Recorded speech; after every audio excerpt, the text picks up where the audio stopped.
I'm going to show you how to create a new loan file from your pipeline. So when you're on your pipeline tab, the first thing you need to do is click on this loan folder drop-down box and make sure that you have your prospects folder checked. You cannot create a loan from the live loans folder. You must be in your prospects folder. So once the prospects folder is checked, I'll click OK. And then over here, you'll have the new button, which is the piece of paper with the green plus sign. I'm going to click on new. The first thing I'm going to be prompted for is a loan template set. Our loan templates are categorized by loan type. So we have ARMS, conventional, FHA, USDA, or FHA. So whichever loan type you are going to be creating, you would double click on that loan folder and you'll see all the loan template sets. If you need to go up a level, you can click this yellow folder with a green up arrow. That'll take you back to all the categories, and then you can choose the type of loan that you're creating. So I'll go ahead and choose a loan type, and then I'm going to click on Select Template.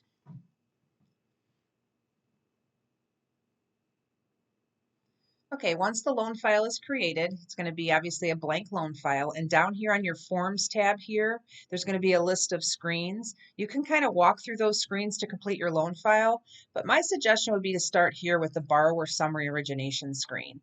The Borrower Summary Origination screen is a place that you can capture all the basic information about the borrower, and it's kind of filtered down throughout the loan file, and you can kind of fill in the gaps going through the screens. So I'm going to go through the Borrower Summary Origination screen here. So you'll start here by entering your borrower's name, last name, social security number, date of birth,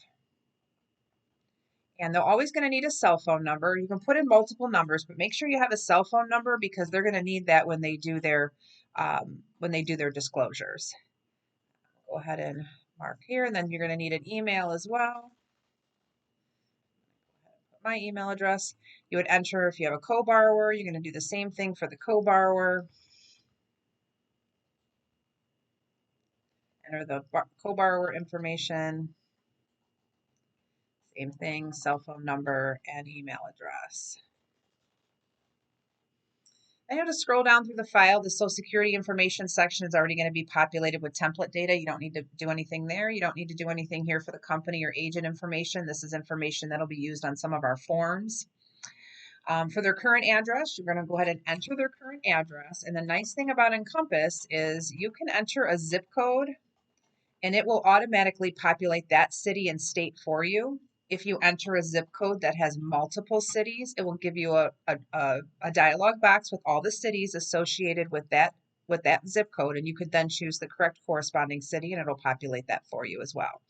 If the borrower and the co-borrower live at the same current address, you could scroll up here to the top and say copy from borrower, and it will go ahead and copy that address information over to the borrower or the co-borrower as well. You could put how long they live at their current address, whether they own or rent. You can mark the boxes accordingly. If they have a former address, same thing. You can put in a former address. And same thing with the zip code, it'll fill that in for you. The credit report, and then a separate video, I show you exactly how to order that credit. So we'll scroll down a little bit further here. The subject property information, you're going to go ahead and put that subject property information in here. Same thing with the zip code, it'll populate that for you. You're going to choose the property type, detached, I'll say. If you know what the estimated value is of the property, you can enter that in. The appraised value will come in later when we order the appraisal. The construction method, whether it's a site built or a manufactured home. This section here, product and pricing, I go over this in another video as well. For transaction details, in addition to the loan program, you're going to need a closing cost template. And what a closing cost template is those are the fees associated with each particular loan type. These are templates that will have the fees that will populate on the itemization. So you'll see we have conventional FHA, VA, USDA. So for this loan, for this example, I'm going to choose just a normal FHA purchase. I'm going to click on select, and that will go ahead and populate my itemization, which I'll show you in another video as well. Okay, so purpose of loan, that's going to be populated from the template you chose, and you're going to indicate whether it's a primary, secondary, or investment property. That's a required field. You need to make sure you check that. Come down here to the purchase price. We'll go ahead and enter the purchase price, and then I can put in a down payment percentage, and it'll calculate that for me. If you know what the estimated closing date is, you could just put if you have an estimated closing on the purchase agreement, or you just want to, you can just guess on a date. You can use the calendar lookup to do that as well.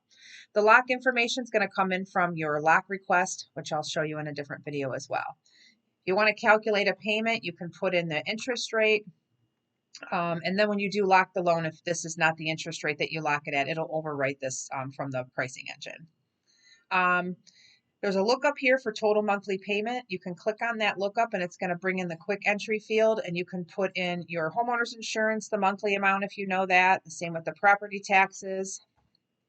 And if this is FHA or conventional, it doesn't matter which one, you're going to click on this mortgage insurance. For FHA, you'll click Get MI, and for conventional, you'll use the mortgage insurance services, which I show in another video as well.